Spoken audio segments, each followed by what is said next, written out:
ଦେଖିପାରୁଥିବେ ମୋ ପଛରେ ହେଉଛି ମାତା ହେଡ଼ିମା ଦେବୀଙ୍କ ଟେମ୍ପୁଲ। ମାତା ହେଡ଼ିମା ଦେବୀ କିଏ? ସିଏ ହେଉଛନ୍ତି ଭୀମଙ୍କର ସ୍ତ୍ରୀ।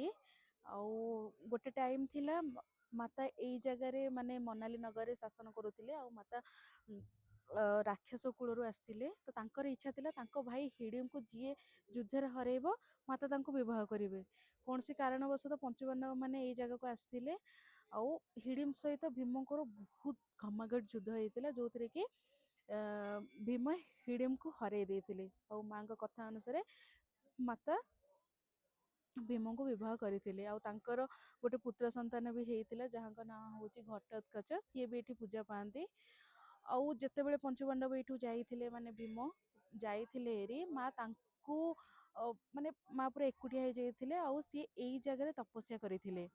ତ ତାଙ୍କରି ସ୍ମୃତିରେ ଏଇଠି ମାଙ୍କର ମନ୍ଦିର ହେଇଥିଲା, କି ମନ୍ଦିର ହେଇଥିଲା ୟା ମନ୍ଦିର ଥିଲା। ସେ ଯେହେତୁ ଏଇଠି ତପସ୍ୟା କରୁଥିଲେ, ତ ଏଇଠି ସେ ପୂଜା ପାଆନ୍ତି।